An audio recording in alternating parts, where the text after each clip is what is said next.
हर पल जियो ड्रामा मन मर्जियाँ बन चुका है बहुत ही ज़्यादा इंटरेस्टिंग। मंशा की वालदा की तबीयत तो ख़राब होती ही है, मंशा के वालिद की भी तबीयत ख़राब हो जाती है, जिसकी वजह से उन्हें भी हॉस्पिटल में एडमिट करना पड़ता है। इस बात का इल्म जैसे ही ज़ारा के दद्दू और उसकी फैमिली को पता चलता है तो तमाम लोग आ जाते हैं उनका हाल पूछने के लिए। इस पर दद्दू जो होते हैं वो ज़ारा के अब्बा को कहते हैं कि पहले तो आपने बहुत सी अज़ियतें और बहुत सी मुसीबतें जो है वो संभाली हैं, बर्दाश्त की हैं। अल्लाह आपको और भी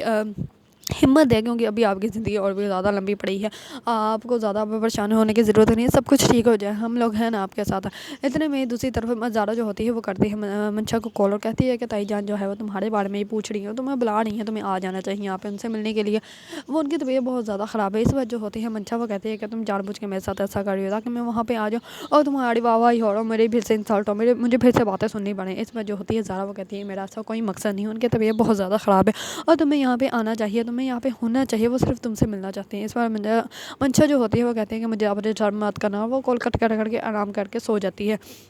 दूसरी तरफ मंशा की वालदा जो होती है वो मंशा को याद करते करते फौत हो जाती है, जिसकी वजह से तमाम लोगों के तो पाँव के नीचे से ज़मीन निकल जाती है। जैसे ही सब लोगों को पता चलता है कि मंशा की वालदा जो है वो मर गई है तो तमाम लोग बहुत ज़्यादा अबदीदा हो जाते हैं। ज़ारा भी बहुत ज़्यादा अबदीदा हो जाती है। ज़ारा के पास ये हादी भी होते हैं, लेकिन हमजा जो होते हैं वो अभी तक वहाँ पे आए ही नहीं होते, क्योंकि हमजा को फ़्लाइट ही उनकी डिले हो जाती है, जिसकी वजह से वो नहीं आ सकते।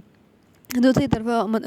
ज़ारा जो होती है वो करती ही नहीं है मंशा को कॉल, फिर करती है मंशा की फूफा, उसको कॉल करके कहती है कि अब तुम अपने ही ज़िद में वहीं पे बैठी रहो, क्योंकि तुम्हारी माँ जो है वो अब मर चुकी है, वो अब वापस नहीं आने वाली है। तुमने जो तुम्हारी वजह से वो इस दुनिया से चली गई है, वो जाते हुए तो सिर्फ तुम्हें याद करते रही और तुम्हारे अंदर इतना भी एहसास नहीं था कि तुम आकर उसको मिल लो, जबकि तुम्हें इतनी दफ़ा उसको तुम्हें कहा था कि तुम आकर मिल लो, उसकी तबीयत नहीं ठीक और वो अब मर चुकी है। अब तुम वहाँ पर आराम से बैठो, अब तुम्हें तुम्हारी खुदगर्जी का जो है कोई सिला नहीं मिलने वाला, क्योंकि अब तुम्हारी माँ जो है वो अब वापस नहीं आने वाली। इस पर उसके बाप की बहुत ज़्यादा तबीयत ख़राब हो जाती है, क्योंकि एक वही तो थी उसके पास जो उसका सहारा थी, लेकिन अब मंशा की वालदा जो है वो इंतकाल फरमा जाती है, जिसकी वजह से ज़ारा के अब्बा जो होते हैं वो बहुत ज़्यादा अबदीदा हो जाते हैं और वो बहुत ज़्यादा अकेले रह जाते हैं। जैसे इस बात का इल्म मंशा को लगता है तो मंशा के भी पाँव के नीचे से ज़मीन निकल जाती है और मंशा जो होती है वो बेड पर ही गिर जाती है, उसके मुँह में से एक लफ्ज़ भी नहीं निकलता। अगर आप लोगों को ड्रामा मन मर्जियाँ पसंद है और उसके बारे में न्यू न्यू अपडेट जानना चाहते हैं तो मेरे चैनल को लाइक कमेंट एंड सब्सक्राइब करना मत भूलिएगा।